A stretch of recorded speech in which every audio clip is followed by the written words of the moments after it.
through this a little bit. So at the very beginning, you have the AWEPS GFE, Tropical Order of Ops here, and that's basically done by shift. So if you have an H shift or a P shift or a Y shift or whatever, it's kind of just easier to track, just so you know what you need to do and at what time during the day it has to be done. So for example, we'll just go through the 4 evening shifts one here. So say the first thing you would do, for instance, after you relieve the H shift, is you would update the SPC convective outlook if needed. For that, that would really only be a day 1 update, obviously at 4 p.m. because the day 2 updates earlier in the day, but you would just run the TC tornado threat procedure and the HTI tornado threat weather element group. And if you want to know more details on what's going into all this, you can click on these guides here. So for instance, there, it'll go to the National HTI Guide, which is a living document updated by, I believe, Pablo and Shannon. So it goes to that hurricane threats and impacts guide, and it should, it seems like my computer is a little slow this morning, but it should automatically go to the tornado section. There it is. So it'll know. So if you do want a little more detail on what's going on with that and what's going into it, you can click on the links within the HTI guide. But if you got the hang of things, you don't have to click on the links. So 4 o'clock, which is an hour before advisory time, it's a hurricane hotline coordination call. And that basically discusses the wind hazards, hurricane watch warning and tropical storm watch warning area. And if you want more information on the hotline, how it works and what buttons to press, there's a guide here. I think the biggest thing is make sure the video is available by turning the ring on the camera here on the top of the screen, so it's clockwise for on and counterclockwise for off.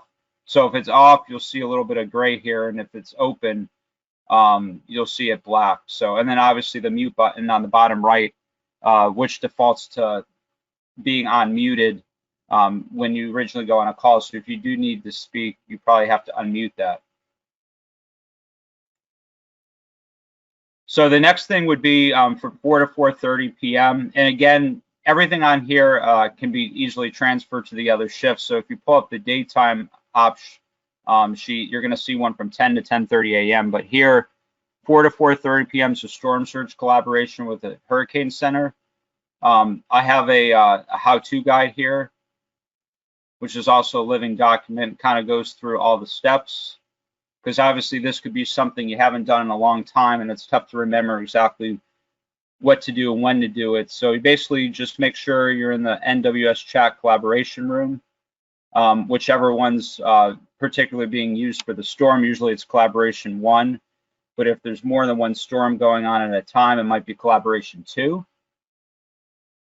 Then once the Hurricane Center sent out a proposed storm surge NC grid, and you know, because you have a banner, you run populate copy NHC proposed, which make an editable storm surge WW grid for us to edit. And that starts sort of a recursive process with the Hurricane Center where they'll give us their first draft, and then we have to make any necessary edits and kind of send it back to them.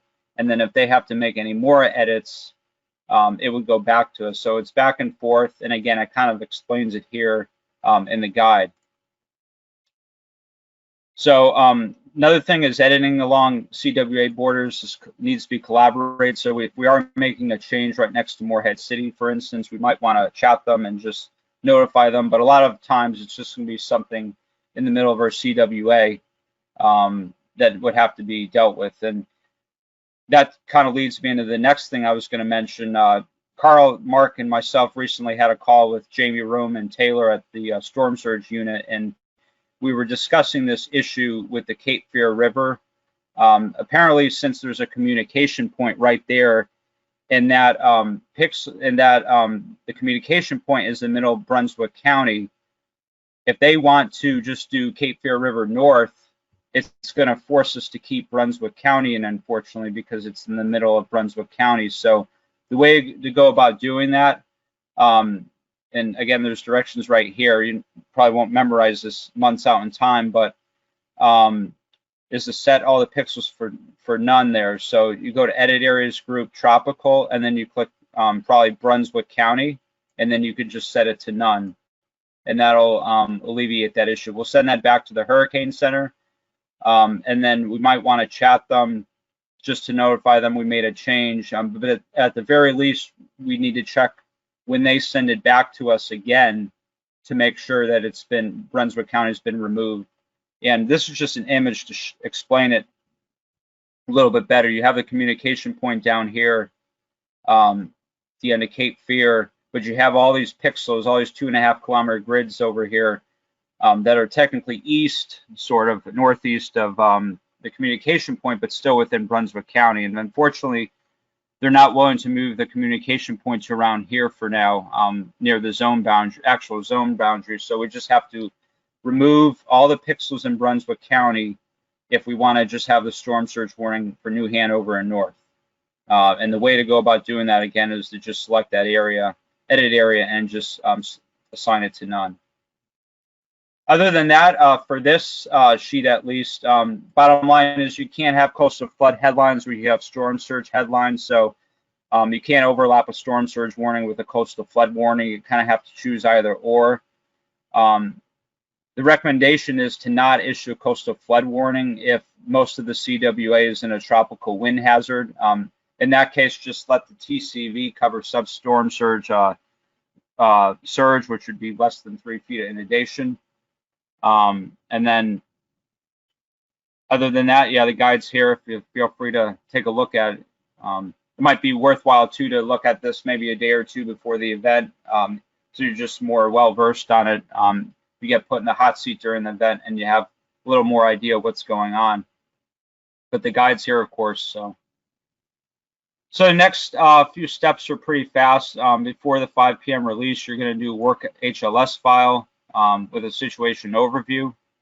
Then you're going to run through some of the other HTI, the TC flooding rain threat. And again, you can click on the HTI guide, which will go to the flooding rain threat section if you want more information.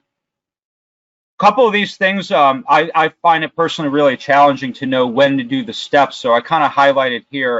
In terms of the C-Star TCM wind tool, the only way to really know that we have the updated latest guidance on that is to check the preliminary worksheets. I don't have access to those from home. You have to be in the office to view them. So you click on that and make sure the timestamp's updated.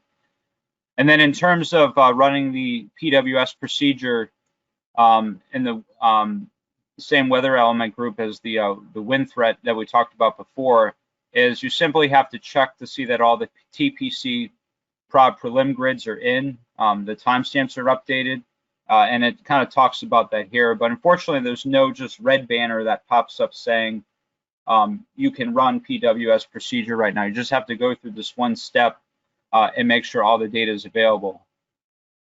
Finally, from 4:30 to 4:45, you run plot TPC events, and that would be dealing with the tropical wind headlines from NHC. Now, at 4:45 to 5, you're going to do things in this order. Make sure the hazards reflect the TC conditions. You want to make sure you publish everything at first in both the public and the HTI, and then do things in this order. Do the TCV and MWW first.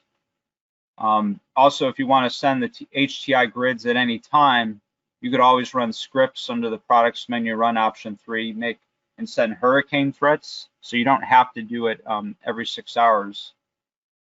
Next step would be to update the HLS, and then finally the ZFP and CWF for the tropical option on. So everything kind of important to do in this order, but it's listed here. You can just go through it during an event, and hopefully that's helpful.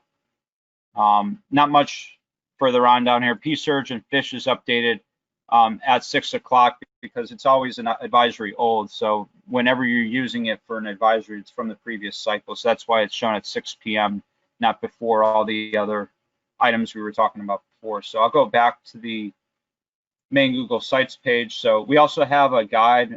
This is Shannon's White's guide at the top. And that's just something you can also look at.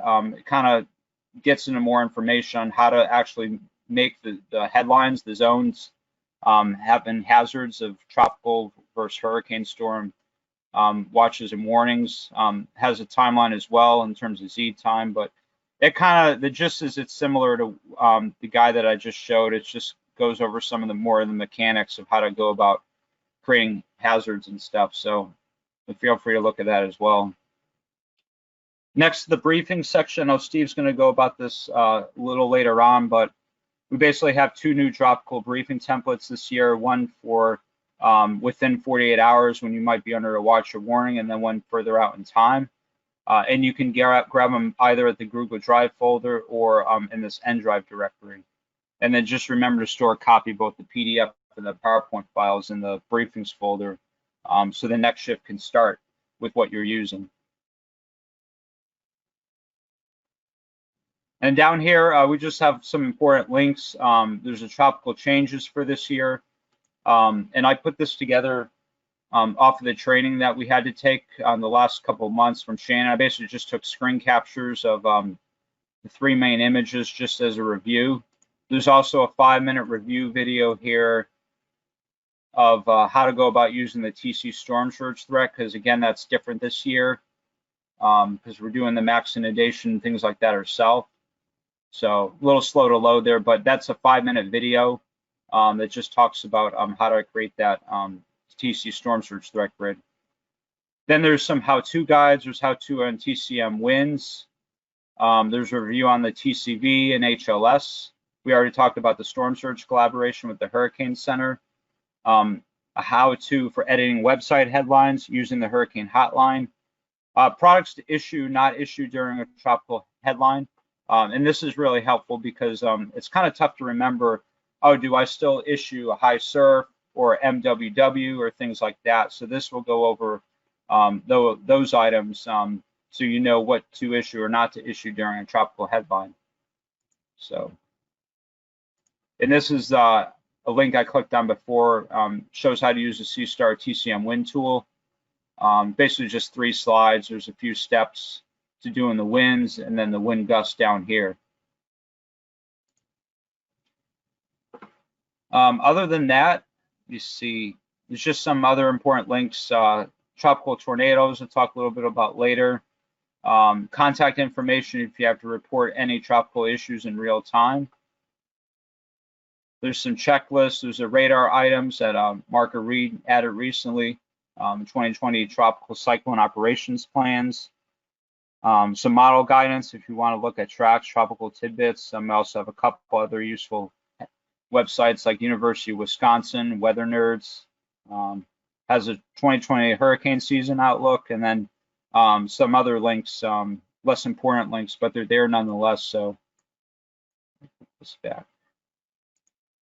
So yeah, does anyone have any questions before I go on to the next talk, just in general program questions or anything about?